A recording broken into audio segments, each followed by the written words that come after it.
So, welcome everyone. Today's topic is mastering the art of MLS searching. So, we have Donna Hirsch, a real estate broker. So, Donna, tell us what the challenge is with MLS and searching the MLS. What's the biggest challenge that you can think of? The amount of offers that comes in on the properties these days, the number of Okay, offers coming in, but not actually working it. okay. Now, when you search the MLS, what are the biggest challenges that you're facing today? Yeah. Because to me the MLS is like a big ocean, right? You search, you can put in the criteria. I want to find all single family homes under 200,000 in Des Plaines. What's the biggest challenge with MLS? What are the main issues that you found when you started using the MLS? When I started using it, uh, Yes. well, I can't really say because when I started using it, it wasn't that difficult for me. But it's just that the number of properties out there and locations, I guess how you want to map it out or something. But I don't have a lot of challenges with it. The most challenge I have with it now is the number of properties that's available and the number of offers coming in on the property for a client. Right. No, that makes sense. Um, Now, when you do a search, let's say single family homes under 200,000, so let's put the search criteria. So first of all is the location, right? So let's assume you do the Plains, right? Mhm. Under 200,000. Now, when you see the result, right? What is it? Let's assume that you got two Well, you have. properties, two property, one is 180,000, right? And the Mhm. other one is maybe 190. What's the biggest challenge that all of you as brokers face? Because many people on the call are not brokers. They do not have access to the MLS. So what's the biggest challenge? Let's assume you see two properties. One is listed for 180, single family home. This may be a 3 bedroom, 1 bath, and this may be a one. Okay, so what's the biggest challenge? What's the next step? Because we want to reverse engineer the thinking process when searching the MLS and how to go about really understanding the way you should do it. So that's the scenario. Two homes. What is it that you look for? Because I we look. want to make sure that we have this contained and understood so that when we search through Redfin, Zillow, right? Because most people don't have access to the MLS. Mhm. How are you going to weed out the bad ones, sift out the ones that you really need to focus on? So that's the main objective. Go ahead, Well, Donna. I look at the square footage and everything, and the number of bedrooms and baths, and the location, and I look at what the properties are selling for in that area, what they have sold for, and I look at it depends on what the client, if it's a brick or if it's a frame house or something like that. So I go through all that. Okay, perfect.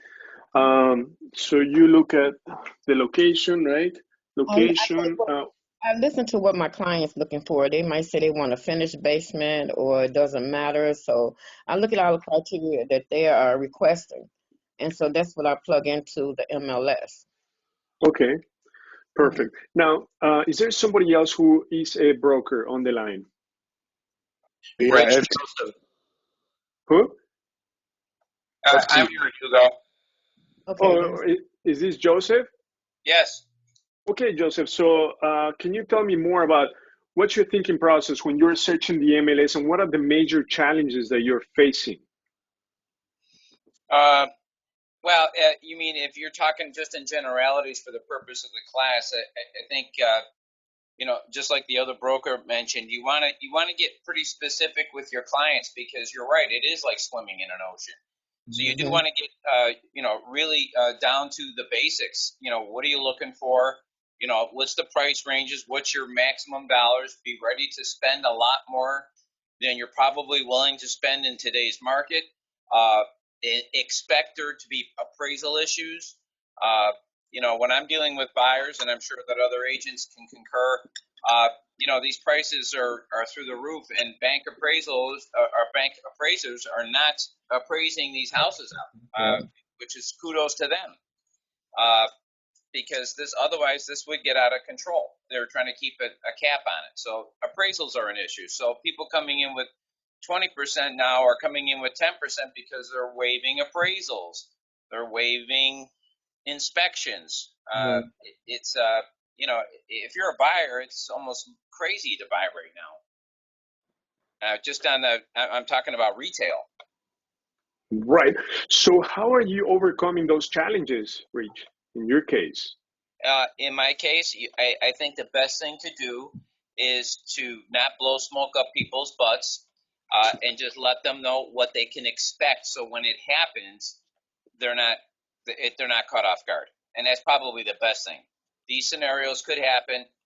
Just it's a wait and see approach. It depends on the luck of the draw on the appraisers, and people need to understand that it's not just the front page on the contract and the price. There's four corners of the contract. What is the content? What's in it? That sometimes is more important than what's on page one.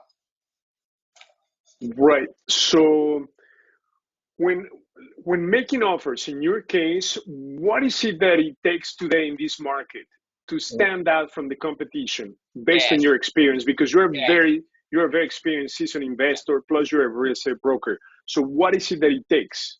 Absolutely. If you want to be in the front of the line, in the front seat of the bus, cash is always king. They'll take less money to deal with cash. No seller wants to deal with these appraisals right now. If they got cash on the table, they're taking it. Yeah. Right. Well, what else? Money, the amount of earnest money they're putting down. Some of them are putting a lot of earnest money down now to stand out. Earnest money, how much are we talking about? Some of them may put $5,000 down. Some may put 10. It depends on the property value. Don is right. It all goes back to the four corners of the contract. What's in it? You got people that are they're buying as is, and they know there's known defects, but they're buying it anyway. They're waiving, like I said, they're waiving appraisals. There's forms that you can get online now that simply says, I'm willing to pay over and above the appraisal of whatever whatever X is. People, instead of coming in with 20% down now, are coming in with 10% versus 20. They have the 20, but they need that 10 to go over appraisal if they have to. They have to stay flexible that way. That's what buyers are up against on the retail line. So loan to value, they're coming in at 90%, right?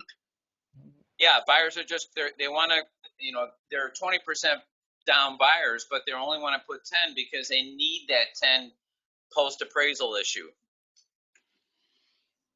So, and there's so many offers they're getting in the MLS now. When you read in there, they're definitely taking highest and best right away now. You don't really have, you really don't have a leeway to do a lot of negotiations because some of them are getting 11 and 12 and 19 offers in on a property. Can I say something? With closing, yes. too. Yeah, I think one of the things that I do these days is I try to reach out to the agent and basically sound them off to see what's really what kind of offers are they looking at. Primarily today, you cannot talk about an FHA offer to any other agent. They just look at you like, ain't nobody got time for that. So cash is king, hard money lender. Then to ask somebody to put an earnest money down and say non-refundable, it's kind of very, very tricky. Very, very tricky. But it is what it is right now, and we just have to find a way to navigate what's on the ground. And just like he said, cash is king. If there's cash, the seller will rather deal with somebody who is going to give them cash $10,000-$20,000 more less than their asking price, and we should be good to go. And there's not enough properties out there now. There's not enough properties out there, and when it comes to such criteria, unlike before, I don't put too many parameters into the whole thing, because you have REO agents who are listing properties instead of square footage 1,200, they'll just put 0 there. So if you go on the MLS and put average square footage of 1,100, you already lose 2 or 3 properties that the agents asking you to do your due diligence. That's a Yeah, good point. yeah, that is a good point. But I try to use what my clients are looking for, because it's no use if they want a finished basement, trying to show them something that doesn't have a finished basement, or they want a garage or something, and some houses don't have garages. So that's why I put in what they're looking for. For me, when it comes to the I issue of want the to do the basement, work. Yeah, some clients, they just want to move in. They want it move in ready. They don't always want to do any work. So if I'm looking for an investor, then I can look at REOs or whatever, because they're willing to do the work. Great points. Anybody else? And then we're gonna dive into these, and then we're gonna sort these out in priority, and we're gonna give you the formula to weed out the bad ones, and not only that, but get your offer accepted. What else? Any other broker on the line? We need your input. Who else is a broker on the line? Sixto, do you want to jump in? Yeah, I missed the intro. I just got in, so Oh, perfect. So, Sixto, we're talking about you as a broker. You're a very experienced investor and real estate broker. What does it take to get your offer accepted? What is it that you are seeing buyers are making mistakes with? So if you can briefly cover your input on these. Like we already covered, like cash, earnest money, loan to value, talking to the agent to build rapport, using Harmony Lender, private money lenders, making sure that when you search the property, you're very specific on whether you need a garage, basement, square footage. So what's your feedback, Sixto? Okay, in working with the buyer or and the Yes, seller. working either with buyers or searching properties for you as a personal investment, because I know you are an investor. Well, for the market, for the retail market, I tell the buyers right from the beginning, this price may be on the market for 200, but if you want it, you're gonna have to offer 5, 7, maybe even $10,000 more, and do not be surprised if you don't get the property, because there's just too many buyers. If the property is nice, is hot, you know, then I mean, the other day we had one at the office. It was 219, and there was over 8 offers, and it went well over that. I can't say the price, but it went well over that. Well, I could tell you the price because we don't have the address. At 232 from 219. Now I'm telling my buyers who were qualified for 225, this property is near the area that you want, but they didn't want to go look at it because it wasn't in their area. But that's the way that the market is right now with uh, with the I call them regular buyers. Now, as for me as an investor, what I'm looking at is I I mean I see property almost all the time that can be bought, that can for a good price. But I mean, yesterday we were talking, and I know they couldn't understand me, but my issue is, I find these properties and it's just not taking the execution or initiative to just go ahead and make the offer. Um, but there are many ways to approach um, the properties, and a lot of ways to put it together to work for you. Um, and some of them are auction. I don't know if you got my text, Ugo, earlier today, but Yeah. there's a property that's on auction that I'm kind of interested in, and there's plenty of equity there if all the numbers are right. I mean, uh, you try to come in under 70%, because a lot of times if you're coming in at just 70%, you have to remember you have soft costs, and then you're going to have holding costs. and then when you resell it or flip it, you're going to have cost again. So if you're not on time with the properties, then you're not going to make anything, even though everything may look good. That's an example. Today I basically flipped a property, and I got a good check for it, but it was basically the monies that I put in interest, that I put in to repair. I really didn't make anything because it was a property. Actually, I funded through DealVault, and it was 2 years ago. And when I found it, put on a contract, said, "Oh, good, this is lipstick, and I'm gonna rent it." And I bought it through where the lender just gave me a short of just $12,000. I, I and if I knew what I was going to run into, but you never know. You got to be ready for these surprises. I wasn't ready, and it turned out that, oh well, the repairs are not going to be 12. They're going to be more like 35,000. So then there's not enough money to fix it. Next thing I know, I'm going from one loan to the other loan into and really not making any money on it, just sitting on a property that I would have had rented for 2 months, and it turns out that the property now, I'm going to let somebody else do it. I'm going to let somebody else do. There's still plenty of equity in the property for somebody else to do it, but I want to walk away from it. So there are properties out there right now, and if we look, we'll find them. Okay, perfect. Thank you, Sixto. Anybody else? Any other broker who would like to share your opinion, your feedback, your experience on this market? Anybody else?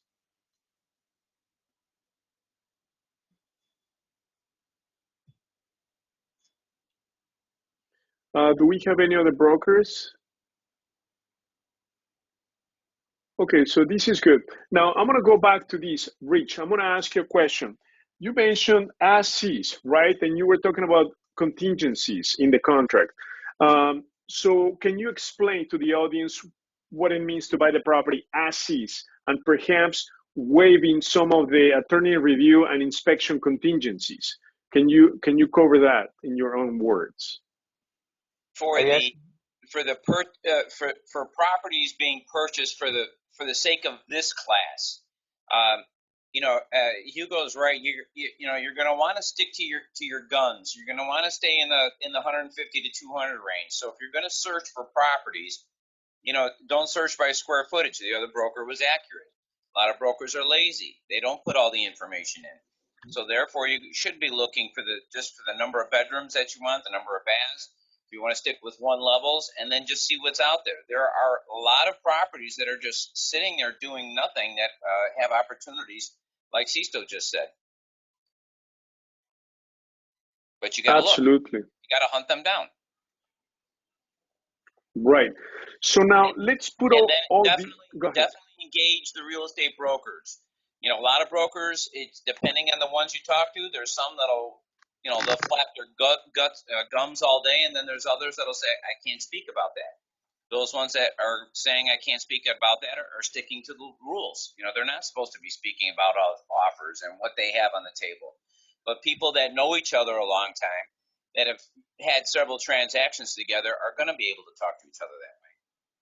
I usually ask a lister how many offers they have, and so far they'll tell me. Yeah, multiple offers are 3 or more, so you can always figure it's going to be. They have 9. Sometimes they'll say I have 9 offers, or so far I have 5 offers. They usually give me a number. Okay, so let's put everything in perspective so that we put it in a sequential manner that it makes sense, right? So we should always look at MLS properties, even though right now it's extremely competitive. Obviously, the focus should be on off-market. That's where you're going to find the better deals. But we can never disregard MLS. So our inventory, out of the 33 rentals, a good 20 to 30% came from the MLS. Okay, so now how do we put this to perspective in this market? Okay, so let's take it step by step. First of all, when searching the MLS, obviously, as you've said, it's like the ocean, right? So number one is area, right? What area are you going to be searching? And that's going to be driven by your exit strategy. So what is it that you're going to do, right? Are you going to do a flip or rental? What is it that you're thinking of? Because there are flipping markets and rental markets. So if you're thinking, and that was one of our biggest mistakes when we started the first flip, the first rental, we bought it in the wrong market. So if you buy a flip in the wrong market, you're going to sit on that property for months to come. That was our case. We couldn't sell the property. Today, it's just breaking even. So number one is focus on so it's location, right? Location is going to be very critical, meaning the market, depending on your exit strategy. And ChicagoDealVault is going to give you the top flipping markets and the top rental markets. Okay, so make a note of that. So we're going to give you the top markets. If you don't have them, please send us an email to support. Make a note of this. So we're going to make sure that you have the top flipping and rental markets. Second thing is, once you narrow down the area where you're going to invest, let me give you an example. If you're going to focus on rentals, then the top rental markets in the suburbs are Berkeley, number one, Old Seep, number two. Now, what makes it a great flipping or rental market? Let's start with the rental market. A great rental market is where you buy a property that is affordable, less than $200,000, okay, and where the rents are over $1,500 for a 3-bedroom, 1-bath. Okay, so you want an affordable market where the rents are over $1,500. Berkeley, number one rental market. You can find a 3-bedroom, 1-bath for about $180,000, and the rents are over $2,000. So that makes Berkeley number one rental market. Flipping market. There are many flipping markets. Okay, what makes a great flipping market? A market where the properties sell in less than a month. Okay, so right now that's the case even in many markets that are not technically a flipping market due to the shortage of inventory. Okay, and through ChicagoDealVault, we have analyzed over 300 markets where we tell you the top flipping and top rental markets. So the only metric that you need to pay attention to is the months of housing supply, which means how long the property is going to stay in the market once you've done the work and you put it on the market. So if it's less than 2.5 months, it's a great flipping market. There are some that are at the top that take less than a month, okay, to sell. Example of that is Morton Grove. Properties sell extremely fast. Okay, so once we have the location and the price, so as Rich said, the sweet spot to buy properties, okay, to maximize your return and minimize your risk is between 100 and 160. Make sure that you make a note of these, 100 to 160. When you buy properties below 100,000, location is not gonna be the best, and it may need a lot of work. Okay. Now, location-wise, we're currently focusing on B and A markets. Why? Because the pandemic hit the C and D markets the hardest. Why? Because that's where the unemployment occurred, in the C and D markets. So make sure that you focus on the better markets. So when you end up paying for a property between 130 to 160, guess what? You're hitting the B plus, A minus markets. Now, can I ask a question yes, about that now? Go ahead. When you say between 100 and 160, are you talking about its distressed price or its after repair value? Oh, no, that's the as-is value. As-is the purchase price. The as-is value is between 100 and 160? Exactly. Okay. Between 100 to 160. So let me give you an example. Cicero, it's a B plus market. You should pay somewhere in the 130 for a 3-bedroom, 2-bath. If you move up, let's say to Elmwood Park, it's a B plus, A minus, you should be paying somewhere in the 150 range.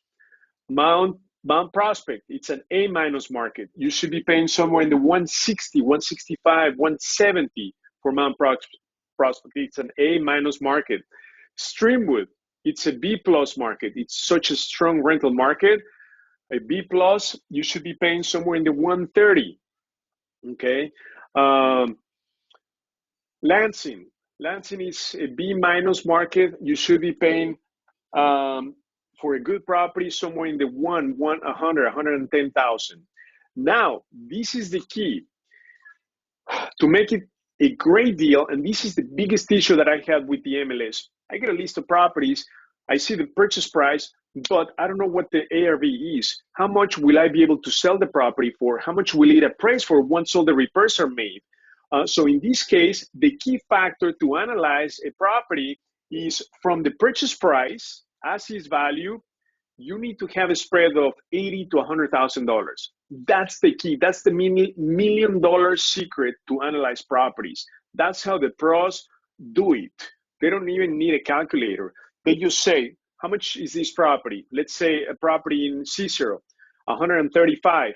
Right away, they add 100,000. They say, this property better appraised for 235, okay? And the rehab should be less than 50,000, meaning that it's a medium rehab where you need to do the kitchen, update the bathroom, flooring, painting, light fixtures, light plumbing, light electric, light HVAC, few repairs on the roof, windows, and that's about it.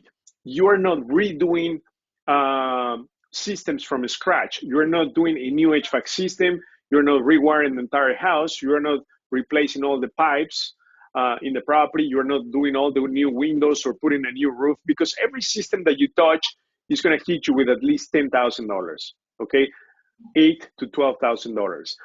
So that's the key to, once you find the location and the sweet spot, the next thing and the third most important thing is to make sure that you have that spread, okay, on the deals. Right now, this is how we are finding the deals. Primarily, obviously, off market. We've seen some in MLS. You've got to hit the 70 to and over 100,000 spread so that you can do a successful flip and a buy and hold. Like Sixto was saying, right? He bought this property. He thought he was going to make money, but it turns out that the rehab was extensive, right? So all his money, I mean, when he sold it today, he was able just to recoup his money, but didn't make any money. So you have to be super careful with the scope of work, which now that brings us to our fourth and most important point. So I'm going to put a number. Number one, location. Number two, price range. Number three is going to be the spread. So I'm going to put it right next to the price. So here we are going to add for number three, Spread. A spread of 75 and up. Okay, so that's number three. Make sure that you write this down. Location one, meaning top flipping or top rental market based on your exit strategy. Number two, sweet spot. This is super critical. Okay, 100 to 160. Number three, you've got to have the spread. This is where most investors make a mistake, and they get into the analysis paralysis, right? Where they think, okay, I think this is a great deal, when indeed it's not a great deal. So number four, I'm going to put it over here. The rehab should be less than 50,000. Okay, that's super important. Anything that you do over 50,000, guess what? You are starting to redo systems. Like, you're going to rewire the entire house. You're going to do a lot of extensive plumbing work. Not only are you going to be working with village inspectors, you're going to get required to pull permits, electric, plumbing, windows, roof, HVAC. You are going to, if you do electric and plumbing work, you may need to do rough electric or rough plumbing, which will require an inspection just for the rough. And then you're going to need another inspection on top of that for the finished plumbing and finished electric. So you're opening up a lot of kind of worms. And guess what? The money is not on the rehab. The money is on in and out small rehabs, okay? So now talking about number four, which is the rehab, you better make sure that you work with a reliable licensed contractor, okay? That is super important, that is insured and licensed, because they're going to be in charge of pulling the permits from the villages, and they're going to require, the village is going to require their insurance to pull these permits. They need to work with qualified and licensed electricians and plumbers. And most importantly, you need a GC that you don't need to babysit. If you need to babysit and monitor the entire project, you're working with the wrong crew. That is super critical. They're going to drag your project. If you need to be there every other day, no, you need to work with people, contractors that are self-motivated, that can get things done, that they're motivated to get the project done on time, on their budget, and good quality. And that's the biggest nightmare of all investors. But if there's somebody that you need to network with and really check their project, I mean, their work prior to starting your own rehab, is contractors. That's where you need to spend your networking time, working and finding a good, reliable contractor. Like right now, the crew that we use, they're in Bosnia, like 2, 3, 4 guys. They're coming back next month. We're not starting any project that is in this price range because we just don't have the crew, reliable crew, to do it. So it's super critical. That's point number 4. Not only the rehab less than 50,000, but the reliability of the contractors. Okay, so that's 4 and 5. 5, I'm gonna put contractors. Okay, so now once you have these in place, you can weed out the bad deals, right? Deals that don't have that spread. Okay, so like for instance, let me give you an example. Right now, we're looking at a property in Evergreen Park, shadow inventory, that is the reserve price plus the fees is going to be somewhere in the 140. That property is worth 230. Okay, so you see the spread. It's almost 100,000, and the rehab is super light, based on some pictures that we've seen and the outside. In fact, FT, who is on the line, a broker, went to check out that property. FT, can you tell the audience the condition of the property that you saw it?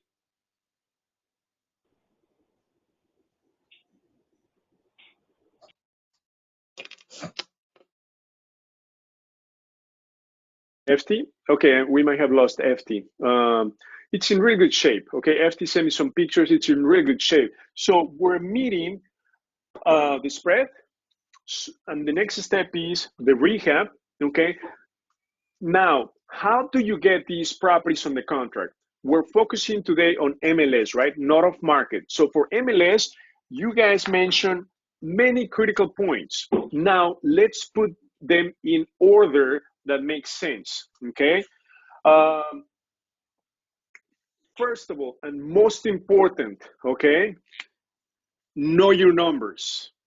That's going to be critical. Whether it's MLS, off market, wholesale deal, you've got to stick to your numbers. You cannot afford to overpay for a property. Otherwise, it's going to happen what just Sixto described. He didn't make any money. So you're just wasting time, right? You don't want that. We broke even in our Glenview property. It's a waste of time. We couldn't, on the rental that we bought in a horrible neighborhood, hire the worst contractor. We ended up doing an eviction on the tenant. It was such a poor neighborhood that we didn't get any collectible tenants, and the contractors didn't even want to go there. So you need to avoid those mistakes and stick to your numbers, right? Never overpay for a property. That's rule number 1. So now we're gonna get into making offers. So don't go with the hyper of trying to get the property just to get a deal, right? You cannot fit a round hole in a square peg, or no, it's the other way around. You cannot fit a square peg in a round hole, okay? That's impossible. Stick to your numbers. Sixto brought this up. So the formula is take the ARV times 70% minus the rehab. And that should be your max allowable offer, meaning the most you should pay. And guess what? You don't even need to remember this formula. That's what this shortcut is all about. Having a spread of over $75,000 is going to meet this requirement of ARV times 70%. So let me give an example. If the ARV on a property is 200,000, multiply that times 70%, that's 140,000. And if the rehab is 40,000, right? We want it to be less than 50, then 140 minus 40, 100,000. So the most you should pay for that property is 100,000. You cannot afford to pay more. Okay, now when you are doing flip versus rental, the rental offer is more forgiving because you have more time to recoup. So you can afford to pay a little bit more if you're going to keep it for a rental. But if you're doing a flip, just like Sixto described, you've got to stick to your numbers. Okay, now somebody said, even if it's an MLS property, you don't have to overpay for it. You don't have to offer more than asking price. Okay, if your numbers, your max allowable offer doesn't allow you to do that, never do that, right? In fact, many of the members from the Cash Flow in the Circle group, like Brian, he got a great property from the MLS in Elgin. So what did it take for him to stand out and get a property on the contract from the MLS when there were multiple offers, yet he got it way below asking price? So what is it that you need to do to stand out? I'm going to tell you the secrets and the sequence where you need to do. Okay, rule number one, this is super critical. Before making an offer, meaning sending an offer with your numbers, I believe FT mentioned this. You've got to talk to the agent, the listing agent, whoever is listing the property. Now, if you are a broker like Donna, Rich, FT, Sixto, they can pick up the phone and call the listing agent. But if you're not, you can still do that. Pick up the phone and call the listing agent directly. Or you can have your broker do that on your behalf. But this is what needs to happen. Why do you need to do that? And I love doing this, okay? So this is what I do. There's so many unethical brokers out there, and I love them. And I'm going to tell you why. Just as what Donna said, I'm going to try to get as much confidential information about their client as possible, even though they're not supposed to disclose confidential information about their client because that is not in their best interest of their client.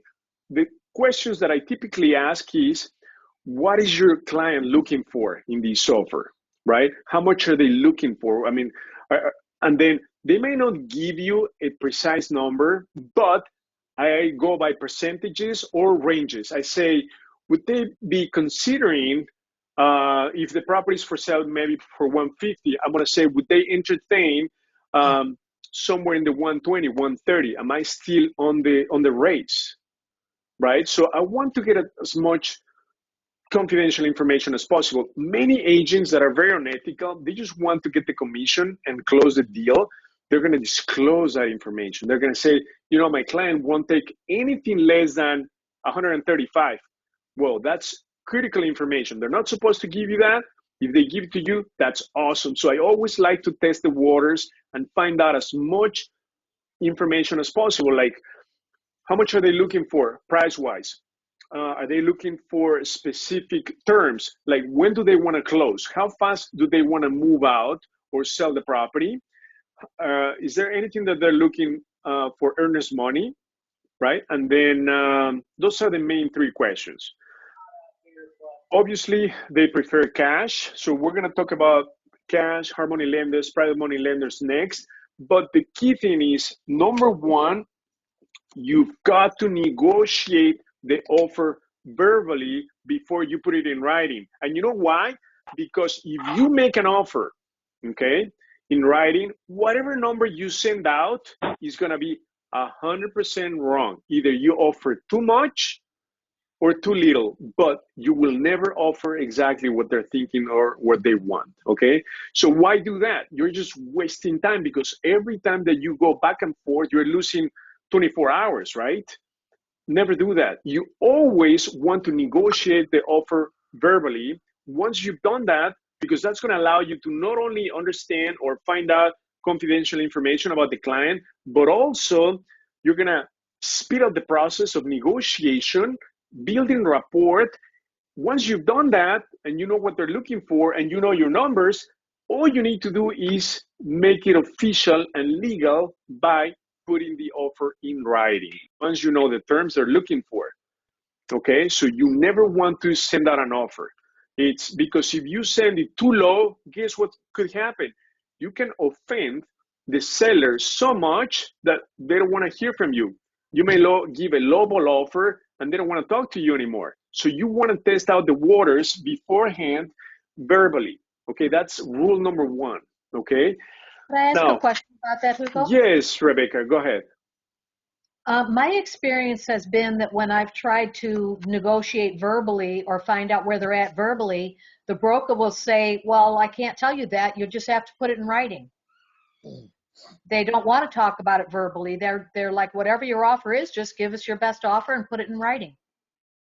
Okay, great point. There are going to be many brokers that are very ethical and they won't disclose anything. So the question is, what do you do at that point? You know what you need to do? You need to make the brokers, the listing agent, part of your team. So how do you do that? If you are not a broker, and even if you're a broker, I've done it so many times. I'm going to say, let's say the name is John, right? I'm going to say, John, I'm interested in your property. I'm going to try to get information, right? But if I get nothing, just like Rebecca said, they're going to say, well, I'm not supposed to disclose anything. I can't tell you anything, just make an offer. Then the next step is to say, hey, you know, John, would you mind doing dual agency, representing me as well in the transaction, right? So that they make double the commission. So if they are going to charge their client 5% on the commission, typically they keep half of it. However, if they do dual agency, if they represent both their client as a seller and you as a buyer, guess what? They get to keep the 5 or whatever commission they charged. So they're going to be extremely motivated. Now, some real estate offices do not allow dual agency to be done by the same broker. However, they can refer you to an agent in their office, but you're going to be better off because when you give them the other side of the commission instead of using your broker, the likelihood of you getting the deal goes through the roof. And in fact, there's some brokers out there that when you tell them, would you mind keeping, both sides of the commission, doing dual agency, they're going to say, absolutely, I can do that. And then you say, well, where do we need to meet to make this deal, to make this happen, right? And at that point, they're going to give you more information, right? So that's a way to get around them not disclosing any information. Have them make the offer, have them represent you. Technically, it could be done. Morally, it's super hard to do dual agency, but you're going to be better off when they represent you as well. And in fact, we've had a case with an REO broker that, I gave him a call and I said, I'm interested in this property. It was near Midway. It was listed for, I think, 113. And the most we could pay for that property was 130 because it would appraise for 230. Again, remember, $100,000 spread. So I called him and I said, I'm interested in the property. And then he said, okay, that sounds good. Make me an offer. Just what Rebecca said. I said, listen, I gave his name. I want us to get this done. And would you mind representing me? Do you mind doing dual agency? And he said, sure, I could do dual agency. And then my next question is, fine, let's put it together. So where do we need to be? And he goes like, okay, make an offer for 120. It was listed on the MLS for 113.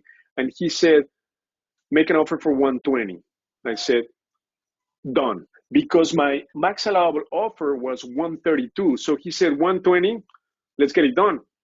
Even though I'm a managing broker, I let him keep both sides of the commission. So how much money did I give up? 2.5% of 120,000 or 113,000. 2% of that, you're talking about like 2,600. I gave up 2,600, which would be my commission, but instead I got the deal that netted us somewhere in the 60,000 figure when we flipped that property. Does that make sense? So that's the way that you can get around that, by having them represent you, having them make more money, but in exchange, you get the deal. So tell them, where do we need to be to make this deal happen? Okay? And at that point, man, you're going to like sort of corner them and they're motivated to get double the commission, and they want to get the deal done. So you're going to be way better off using that strategy to get the offer accepted. Now, let's go into the terms, right? That's super critical. When you make an offer, you have to have credibility, okay? What do we mean by credibility? If I just send you an offer, even if it's for asking price, it doesn't mean anything, right? You always need to attach proof of funds, line of credit, to make the offer stand out and make it credible. That's going to be super critical. Always remember to attach proof of funds, approval letter, not pre-approval. You need an approval letter. Pre-approval doesn't mean anything. It doesn't mean that you're qualified. It means that you just fill out an application with the lender and you're pre-approved. You want an approval letter. That means that you've been approved for that loan and you're going to get that money from the bank. So remember, approval letter, a line of credit, or proof of funds, which is, in other words, liquid asset statements. That's going to give credibility to your offer. If you do not include that, your offer is going to be tossed. Okay, it's super important. Now, let's move on to how can you make a cash offer. Somebody, I believe FT mentioned hard money lender and private money lender. It is super important, and there's a lot of confusion. Investors believe that if they use a hard money lender, it's like cash. And guess what? It's not. There's a huge difference. Hard money lending or hard money lenders are big institutions backed up by hedge funds. It's expensive money, 12%, 2 points origination, and it's about a 6 to 12 month term, okay? But it's not like cash. Why? Because a hard money lender is going to require you to do an appraisal on the property. So there's right there a contingency on an appraisal value. If it doesn't appraise out, you're not getting the money. You're not getting the loan. If the property is occupied and you cannot have an appraiser come into the property, you're not getting the money. So is a hard money lender the same as cash? Absolutely not. If you pay cash, you don't have to have an appraiser. So that's a huge difference. So using a hard money lender is not like cash, okay? So I want to make sure that that is very clear. Now, will using a private money lender the same as cash? That is correct. A private money lender is somebody, an individual with lots of money. So that is treated as cash. And for that route, if you go the private money lending route, you do not need to have an appraisal, okay? So that's the biggest difference. One is institutional money that requires an appraisal, and that cannot be treated as cash, versus an individual with tons of money who chose to be passive in real estate by lending money in exchange for a 12% return. That is treated as cash, okay? They're going to charge you the same as the hard money lender. About the same, 12% interest rate, 2 points. It's a short-term loan, 4 to 6 month term, okay? But that's what you want. One of the second biggest difference between the two of them is that both of them can give you the money for the rehab. But the difference is that if you use the hard money lender, they're not going to give you the money up front to do the rehab.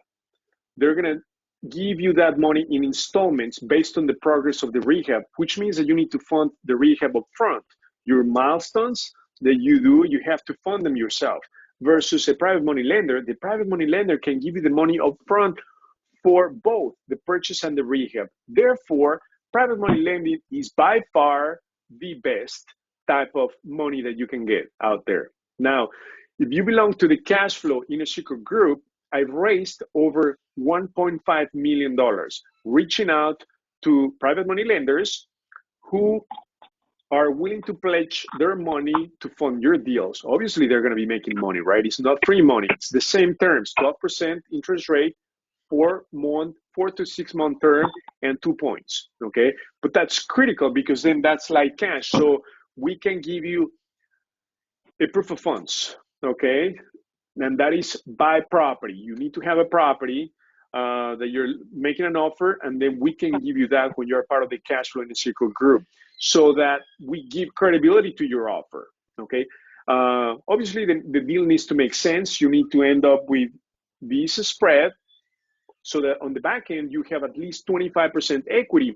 And something that is very important, if you're going to do a buy and hold, your FICO should be over 680, because otherwise, on the back end, when you refinance, lenders are going to give you a hard time if you have less than 680. Super critical for you to keep up your FICO score over 680 if you're thinking about doing rentals, because you need to pay off that expensive money with a long-term conventional loan. Okay, it could be a residential or commercial program, but both of them are going to ask you for 680 and above. If you're on the commercial and residential, even higher, 720 and up or 700 and up. Okay, so FYI, keep your FICO and your credit report as clean as possible. Work on it. Now, let's go back to the offer. So cash, if you don't have the reserves, the best thing is to use private money lenders. It's through personal connections. If not, if you don't have those, come to the CASHFLOW Inner Circle group, okay? Even if you're not a master's student, we can still help you if you have a great deal. Second thing, Earnest Money. Donna said it right on the nail. For Brian's property, he made a cash offer, and we funded his transaction, okay? Through the CASHFLOW Inner Circle Fund, we funded not only his purchase, but also his rehab, okay? Earnest Money, he offered $10,000 earnest money. So for the earnest money, you do need to have that in your reserves. We cannot pay for the earnest money, because earnest money, technically, once they accept your offer, you have about 24 hours to render a check with the earnest money. So this is money that you need to have in your reserves, okay? Because when we give you the loan for the property, we're going to record the first position mortgage on the property, and that happens at closing, okay? But the earnest money needs to be given before closing, obviously. Once you make an offer that is accepted, the contract is executed, and you need to render the earnest money. To stand out, 5 to 10,000. Try, obviously, to start with the lesser amount, 5,000, okay? The next step is the loan to value, okay?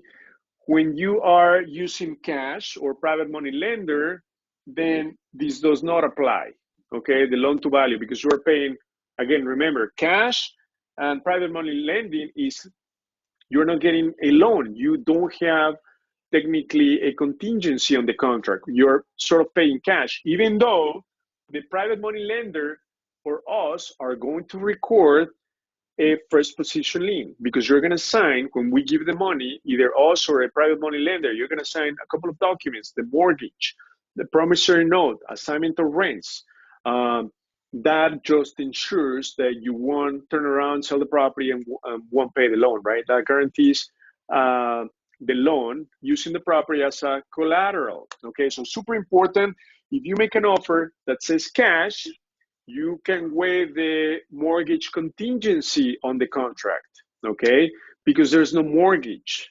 There's no appraiser that needs to come out to the property. But if you're using a hard money lender, you cannot waive the mortgage contingency on the 7.0 contract, okay? Super important. If you're using a hard money lender, you cannot waive the mortgage contingency, because the hard money lender will send out an appraiser to physically inspect the property and appraise it, okay? So I want to make sure that you understand. Hard money lender, you cannot waive the mortgage contingency, versus cash or private money lender, you can cross out the mortgage contingency, okay, clause on the contract. Next, so we cover these. The offer, the dollar amount, always stick to your numbers. Earnest money should be 5 to 10,000. Now, when can you close? That's super important. If you are using cash or a private money lender, you can close in as little as 7 to 10 days. It is extremely fast. Why? Because once you get the executed contract, then your lender, your private money lender, then will wire the funds to escrow, to the title company or to the attorney's office in escrow, okay? So when closing occurs, the money is already there. So they're gonna typically wire the money a day before closing. So they can just run title, pull up title on the property to make sure that they can convey clean title over to you. Okay, so the deed, you're going to have special warranty deed. Okay, so that can take as little as 10 days to do all of that when you pay cash. So that's what sellers are looking for. Some of them, right? They just want to sell the property super fast. So you can put as little as 10 to 15 days on closing. And that's going to be a big factor for them. If you close fast, cash, with a high earnest money, that's what's going to make you stand out. Remember to always include the proof of funds. That's very critical. That gives credibility to your offer. That's what's going to make you get your offer accepted. And most important, you never or you don't have to offer asking price or even above, let alone above. You've got to stick to your numbers. So in Brian's case, the property was for sale on the MLS for $140,000. He got it for $20,000 less. Can you imagine? So he was sticking to his numbers, and with these terms, that's what it takes: cash, earnest money, and closing in like 10 days. That's what it takes. Those three elements to get an offer accepted. And you don't need to offer above asking price. That's the cool thing about that. You need to be confident with your numbers. Now, let me give an example. We listed a property in Des Plaines for $260,000. We got an offer for $300,000, like $40,000 above asking price. Des Plaines is an A neighborhood. It's a top rental market. It has great schools, 8, 9, and 10. It's amazing. So our concern was, we need a price for $300,000. We were very hesitant. Okay, we got another cash offer, but it was like $250,000, right? So we said, let's give it a try. Now, what's going to happen in this case if it doesn't appraise? So let's take the next step, right? If you take an offer that is higher than asking price, you risk, you're running the risk of the property not appraising. So what happens in that case? The seller will need to drop the price, or you're going to need to come to closing with cash. That's what Rich was saying, that they're saving, they want to put down 10% earnest money or down payment, and then the other 10% they might need to bring in at closing if they overpay for the property or if he doesn't appraise. You don't want to do that, right? You always want to stick to your numbers. You don't want to overpay and bring cash to closing. That just doesn't make sense if you're an investor, which in this case, all of you are. So you always need to never overpay for the property. So in this case, guess what? The property appraised for $290,000. So then we said we had two options. Either we drop the price to $290,000 or we meet in the middle, like $295,000. So we drop the price by $10,000, right? Because otherwise it wouldn't close. The bank will not fund the transaction if you are trying to overpay for the property. So that's something extremely risky, right? If you're selling a property and they offer you 10, 20, 30 over asking price, it may not appraise for that amount. And that's what Rich was saying. If it doesn't appraise, guess what? You've got to sell it for what it appraises for, or they need to bring money out of pocket at closing. So that's something that you need to consider, but it boils down to never overpaying, okay? So you don't have to face that situation of the offer you make does not meet the appraisal value, that you are overpaying. That should never happen, okay? When you stick to your numbers with this price range, okay? So let's just quickly summarize. Number one, cash. If you don't have the cash, we can give you an approval letter from the cash flow Earnest Fund, okay? It's per property. That's number one. Number two, earnest money. You do need to have this money. We cannot pay this. We cannot fund you this money, $5,000 to $10,000, and you can put 10 days for closing, super fast. Okay, that's what's going to make you stand out. But again, when we give you the proof of funds, we are going to vet the deal. We're going to make sure that you're not going to overpay. That's going to be our job. We will pull comps. We're going to need to have a scope of work. We go back to point number 4. Make sure that you have a qualified contractor that is going to do the job. So we're going to require a scope of work. And again, try to stick to properties that don't require too much work. Spend more time finding great properties that require less time than getting into deals or properties that you're going to need to do a lot of work. The money is not in the rehabbing. Otherwise, contractors would be extremely wealthy, right? It's the opposite. When you get into expensive rehabs, you minimize your profits and maximize your risk. And you don't want to do that. You want to do the opposite. Minimize your risk and maximize your profit by looking into properties that don't require over $50,000 in rehab. Now, how long would it take you to rehab a property when you put in $50,000 or so? Okay, it should not take you more than 3 months.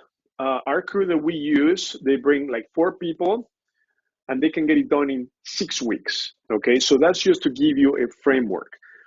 It should be a rehab between 40,000 to 55,000 should not take over 2.5, 3 months. Okay, for you guys to have a framework, we will get it done in 6 weeks. Okay, sometimes you have dependencies on the villages. They take their time to schedule inspections, so you give it some time. That depends on the village, but rehab time shouldn't take more than 6 to 12 weeks. Okay, why do I say that? Because over 90% of the rehabs are going to be medium, which means that you're going to need to do or update the bathroom, the kitchen, flooring, paint, and then you're going to need to touch a little bit of plumbing, electric, perhaps windows, roof, leaks, and so forth. So you will easily, and for most properties, hit the $35 to $55 rehab. Should take you no more than 3 months. If the contractor quotes you that it's going to take more than 2.5 months, there's something really wrong with that. So make sure that you check their previous work, that you check references, okay? Super, super important, because a GC can break you or make you. It is that simple. And remember, never have handyman or maintenance crew do your rehabs, because for one, they don't have insurance, they don't have the license, therefore they don't know the code. Whatever they do is not going to be up to code. And if you get an inspector from the village and you didn't pull the right permits, they're going to put a stop order on the project. You're going to be in the blacklist of the village. They're going to find you, and they may take you to court. So it could become a nightmare. Never do that. Maintenance and handyman are meant for upkeep of the property, never to do rehabs. They're going to drag, install your project, take forever. Quality is going to be not good. For you to save pennies, you're going to be wasting dollars down the road. So it's going to backfire. Never use handyman, please. On top of that, you're going to need to babysit handyman, okay? And they take on too many jobs, so forget it. Always use licensed qualified GCs and obviously licensed electricians and plumbers, okay? So again, let's quickly recap because we covered a lot. Super simple. Let's start. Number 1, location. Send us an email. We're going to make sure that you have the top flipping and rental markets up to date, okay, depending on your exit strategy. Number 2, sweet spot to buy. You need to focus on B and A areas, maybe C plus, but remember, keep in mind, C and D were hit the hardest, which means that you may not have collectible tenants or you may not be able to command top dollars for your flips. Focus on B minus, B plus, A minus neighborhoods. Sweet spot between 100 to 160. Number 3, spread between what you pay for the property and the ARV should be over 75,000. You need to have this spread so this formula works like a champ. Now, something that is critical, even though the rental price, if you're going to do a buy and hold, it's a more forgiving offer. We always make an offer for a flip, even if we're doing a rental, because if we change our minds and not hold it, we can flip it, okay? Super important, guys. ARV times 70% minus the rehab. Always, when you have this spread, it automatically works, okay? So 75 and up. Next, 4, rehab should be less than 50,000, okay? And you need to have qualified contractors. Over 90% of your rehabs are gonna hit between 35 to 55. Out of 33 properties, only 2 have been cosmetic, meaning the rehab has been between 10 to 15,000. Once you open up a house, even For the lightest cosmetic rehab, you're gonna hit 10,000, between 10 to 15,000. For the lightest cosmetic, just the paint itself is 4,000. Okay, some flooring, some touch-ups, landscaping, curb appeal, and so forth, you're hitting 10,000. So that's really rare, but it could be found. But over 90% of your deals are gonna require 35 to 55,000 if it's a 3-bedroom, 2-bath property.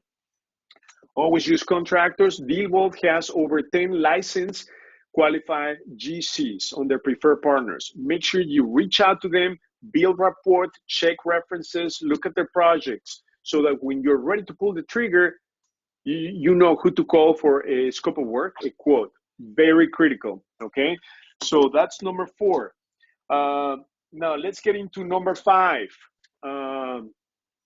Number 5 is getting into making the offer. Once you found the deal, what is it that you need to pay attention to when making an offer?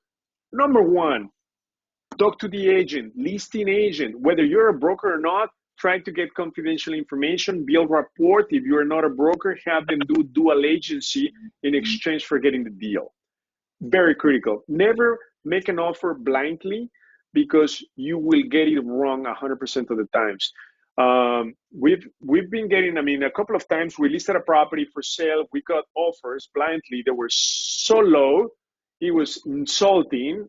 Next time we get offers from the same brokerage, we're tossing them. We're not even looking at them.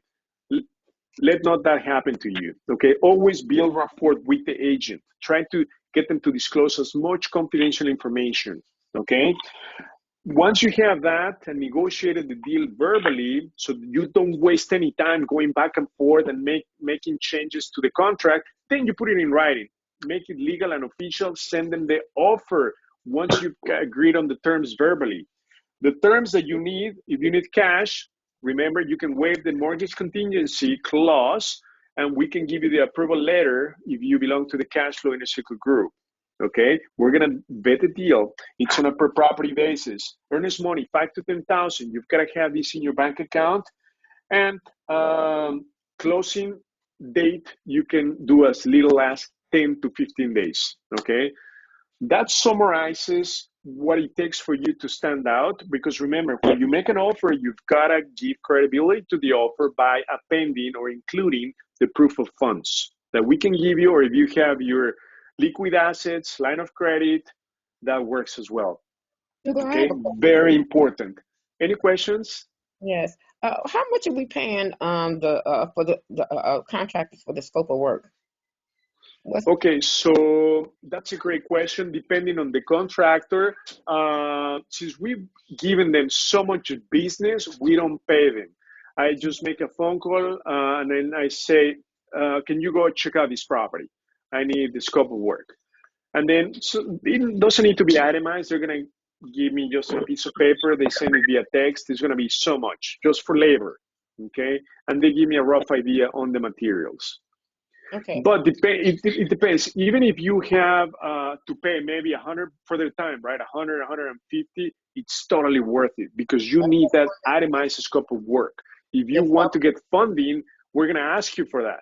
Okay, because if you came up with your numbers, that doesn't do it. We need it from a GC. Okay, and let me give you a tip of advice. Many villages can give you a list of registered GCs, plumbers, electricians. So you can call the village or email the village you're interested in investing and ask them to email you the list of licensed plumbers, licensed electricians, or GCs in that particular village. So they've done business with the village. They have built great rapport with inspectors. So you're going to be a step ahead. So you might as well work with them, because some of them, they've been working with the village for a lot of time. So they're going to get the permits very fast. They know what it takes to get the inspection passed. So you're going to be well off if you work with contractors already registered with the village. And the village, the building department, can share that list for free with you guys. So that's just a tip of advice. Okay. And always pull permits. Okay. It's super critical. And let me give you a tip of advice.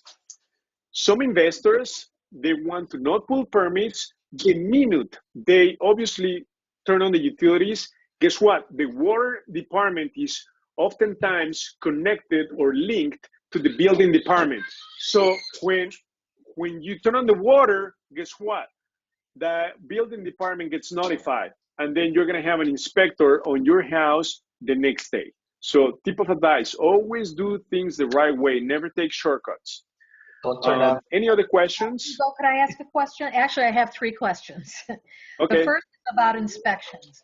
If you're doing, if you're putting an offer on a property and then you have it inspected and find out there's something really bad wrong with it that you didn't know about and that the seller did not tell you about, can you get out of that contract then if it turns out you thought it needed $20,000 of worth of work, but now the roof is caving in?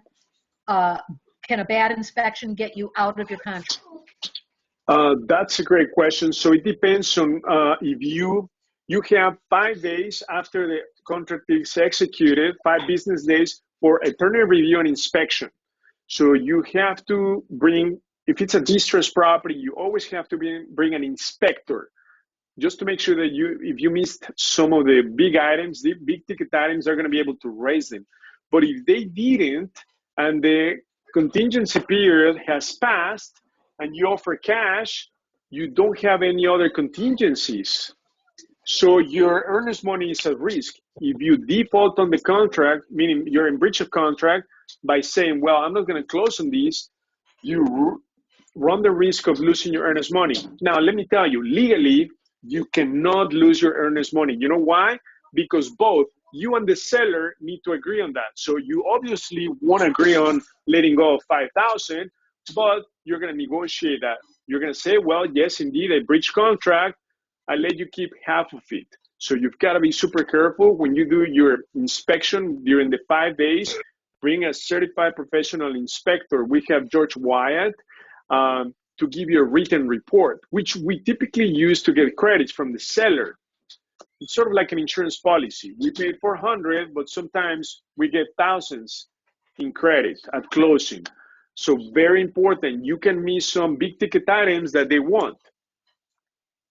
When you were talking before about getting a bad appraisal, the offers are so high that when you go to get it appraised, it won't appraise out.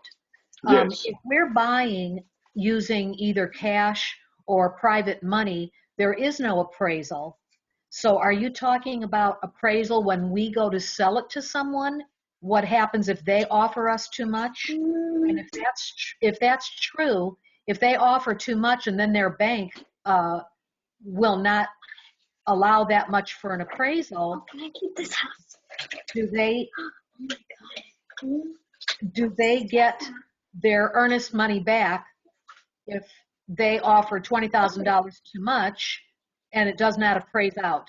Do they get their earnest money back? Because you were saying before, well, you might split the difference with them, but what if they say, no, I'm not giving any more money, and you won't come down all the way on the price? Is the contract over, and can they get their earnest money back? They're going to get their earnest money back. You know why? Because since they're using a hard money lender, there's a mortgage contingency. So the lender is going to issue a letter that states that, they cannot, it didn't appraise. So they're not in default because they still have the mortgage contingency. I think maybe you misunderstood my question. When I'm getting ready to flip a house, yes, and then I sell it, and someone offers me a ridiculous price, a high price for it, and it does not appraise out, then I go to them and say, well, I'll split the difference with you. I'll come down on my price if you come up on your payment. And they say, no, that's all I'm going to give. Can they get their earnest money back? It depends if they're paying cash or if you're using a lender. If they're using a lender, I'm talking about a person that's going to live in the house. They're just gone to the bank to get a loan. This is the owner occupant that is buying the house. They have offered too much, and it does not appraise out. Rebecca, I can answer that for you. The buyer would get their earnest money back because their property is contingent on getting a mortgage, and the property has to appraise out. If there's no meeting of the minds on the appraisal and how it's going to get shaked out, the buyer's going to walk away. And you, as a seller in this market, let them walk. There'll be 10 people behind them. Okay. All right, thanks. Thanks, Rich. My last question is, you were talking about getting the scope of work and how important that is. And my question is, can you, the contractor that I was working with, you can't get a scope of work until you have an accepted contract. So are you talking about getting that scope after the signed contract, after the accepted contract, or before? So typically, Or I get it before. Absolutely, you want to get it before. It doesn't need to be itemized. I will not do it You unless I have want a contract. offer them Because 50 I'm not bucks coming and out take there an and hour wasting out. my time. exactly. Do what $50 or Rich said. $100, buy them lunch. Just offer them to go out. Just have a standard deal with them. You know, I need you to go out and look at these properties I'm very serious about. Here's a $50 gift card at Home Depot. Perfect. Perfect. You always need that beforehand. It doesn't need to be itemized. They just need to give you a ballpark. Yeah, it's going to cost you this much. Absolutely. Contractors live at Home Depot. Okay. Yeah, like let me give you an example. There was a property from a wholesaler in Lincolnwood, which is a great neighborhood, but I saw cracks everywhere. It was in pretty bad shape, but it was selling for maybe less than 200,000, and that would have priced for over 400.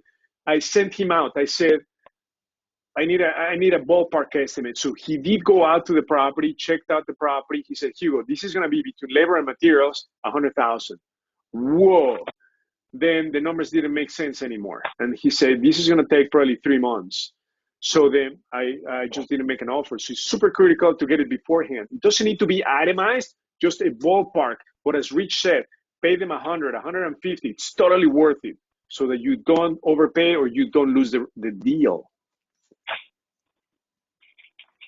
Great questions. Anybody else?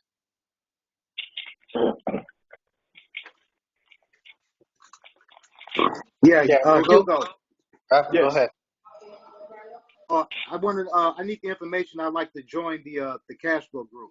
What do I need to Okay. join? So let's go over the cash flow, right? So super simple. Send a text message to 818, the keyword success, and then put in your first name, your last name, and your email. Okay. So again, send a text message to 818, the keyword success, and then followed by your information, first name, last name, and email. We're going to reply with 2 links. We have both the cash flow and the wholesale group. Okay, so we have 2 groups. If you're interested in wholesaling, we have the wholesale. If you're interested in buy and hold, and if you want us to fund your deals, then you belong to the cash flow in a circle. This applies for flips and rentals. So we have about 80 people on here and about another 80 people right here. And we now are joining the meeting. So we meet once a week, every Sunday at 1 p.m. Okay, so next Sunday, we're going to have our first meeting. So make sure that you join today, and it's super inexpensive. So this is going to be, oh my goodness, how much? Like $49 a month. If you do it for 6 months, it's going to be like $286. So you get for 6 months. So you get a 20% off if you do it for 6 months. So it's something symbolic. For us to fund your deals, this is just insane. It's nuts. But I want to make sure that, you know, here you're going to have access to a training portal where I recorded over 70 videos, very short, less than 5-minute videos where I explain everything that you need to know in a sequential manner, just like what we did today. Okay, it's extremely powerful. And obviously the group meeting that we do deal analysis, deal reviews. It's super, super cool. You're going to learn so much, but most importantly, the people that you meet are awesome. Like Sixto on the line, he recently made over 30,000 on a wholesale deal. We closed on a wholesale deal last week. We're closing on a property this Friday. So there's a lot of deals that are happening. as part of both groups. So you've got to belong to both groups. A final announcement that I want to make. So if you don't belong to any of those groups, please make sure that you join both or at least one of them. Also, I have bought half of the room from Andrew Holmes, okay? Upcoming 3-day event this Friday, July 16, Saturday 17, and Sunday 18. I bought over 50% of the room. Guess what? For the DealVault community, I'm going to give you a free ticket, okay?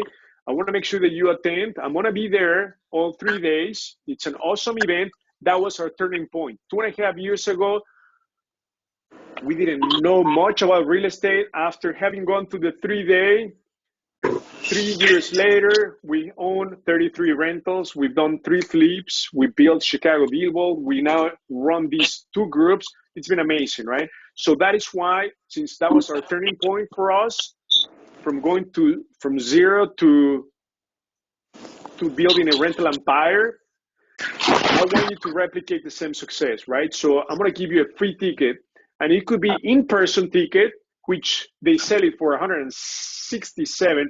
I can give it to you for free, okay? If you want to do it virtually, I'll give it to you for free as well. So make sure that you send us an email to support at ChicagoDealVault.com. Support at ChicagoDealVault.com, and please let us know whether you want the in-person ticket or the virtual ticket. 100% free for all you guys, DealVault members, 100% free, okay? Again, you're saving $167 for the in-person or $67 for the virtual ticket. I want to make sure that you are there. I want to meet you in person this weekend. So again, this is on us. Just as a thank you note for all of you to be part of this awesome group. Thanks. So are there any other questions? So please make sure that you text to 818-818 the success keyword with your contact information, and that you send an email to support at ChicagoDealVault.com to get a ticket, a free ticket for the 3-day event, okay? You guys can come. Yay. So thank you everyone for joining. Yes. And make sure you go to real estate. Okay, Risa. I'm going to real estate. Here I have the daughter. So this is Sophia. Gigi. Come, Gigi. And me. Brisa. Gigi. And Gigi. That's the little one. The baby is sleeping. So thank you everyone for joining. No baby shark. So, okay, wait. So thank you everyone for joining. I look forward to seeing you all this weekend at the 3-day event, okay? Make sure you come to the 3-day event. And this is my dad. Thank you. So thank you everyone for joining. I look forward to. I recognize her. So Donna, they recognize you. I recognize her. Okay, but don't point that. Me too. So thank you everyone for joining. I look forward to seeing you this weekend. Okay. Thanks, Hugo. Yeah. Here we go. Yeah. Bye. Bye-bye.